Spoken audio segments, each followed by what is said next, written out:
করি না আল্লাহ সীতাকুণ্ডবাসীর জন্য খাদেম হিসেবে কবুল করি না আল্লাহ দেশ ও জাতির কল্যাণে কাজ করার তৌফিক দান। চট্টগ্রাম 4 সীতাকুণ্ড আসনত নির্বাচিত সাবেক জাতীয় সংসদ সদস্য, পানি সম্পদ মন্ত্রণালয়ের সাবেক মন্ত্রী, জাতীয় সংসদের সাবেক ডেপুটি স্পিকার ইঞ্জিনিয়ার আলহাজ এলকে সিদ্দিকীর 11তম মৃত্যুবার্ষিকী পালিত হইল। শুক্রবার বিকেলে মরহুমুর পরিবার, জাতীয়তাবাদী দল বিএনপি ও অঙ্গ সংগঠনের পক্ষত্বন আলাদা আলাদাভাবে সীতাকুণ্ডের মুরাদপুর ইউনিয়নের দক্ষিণ রহমতনগর গ্রামত ওনার পারিবারিক খবরস্থানত পুষ্পস্তবক অর্পণ, খতমি কোরআন, মিলাদ মাহফিল, আলোচনা সভা ও দোয়া মোনাজাতের আয়োজন করা হয়। এর আগে বিএনপির সাবেক যুগ্ম মহাসচিব লায়ন মোহাম্মদ আসলাম চৌধুরী দলীয় নেতাকর্মীরা লই জুমার নামাজ শেষে মরহুমুর খবর জিয়ারত করেছে। এছাড়া বিএনপি স্বেচ্ছাসেবক দল, শ্রমিক দল, যুব দল, ছাত্র দল, কৃষক দল সহ অঙ্গ সংগঠন ও বিভিন্ন সামাজিক সংগঠনের পক্ষত্বন মরহুম এলকে সিদ্দিকীর খবরের শ্রদ্ধা নিবেদন করা হয়। একজন সত্যিকারে অভিভাবক ছিল। ওনার মৃত্যুতে আমরা এই সীতাকুণ্ডবাসী আমাদের একজন যোগ্য অভিভাবককে হারিয়েছি দীর্ঘ 11 বছর।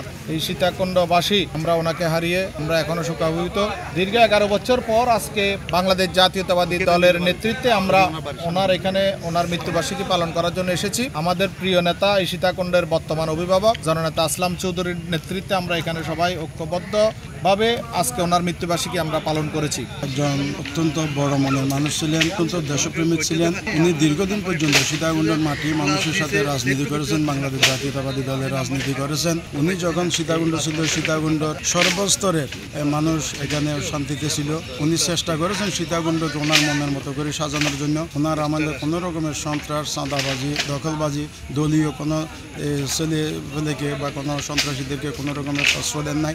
অত্যন্ত সৎ ওনার মতো মানুষ সারা বাংলাদেশে অত্যন্ত বিরল। এলকে সিদ্দিকীর মতো একজন রাজনৈতিক, একজন মানুষ, একজন প্রকৌশলী, অত্যন্ত বিরল ব্যক্তি, জীবনে অত্যন্ত সৎ মানুষ ছিলেন। হৈরাকে 2014 সালের এই দিনত তিনি সিঙ্গাপুরের মাউন্ট এলিজাবেথ হাসপাতালত চিকিৎসাধীন অবস্থায় ইন্তেকাল করে। 1980 সালত বাংলাদেশ সরকারের বিদ্যুৎ, পানি সম্পদ ও বন্যা নিয়ন্ত্রণ মন্ত্রণালয়ের প্রতিমন্ত্রী নিযুক্ত হন তিনি।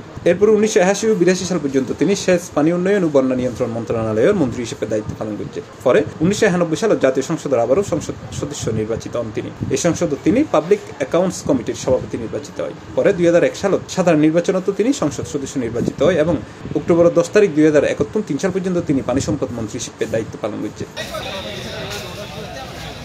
C plus TV, Chittagong.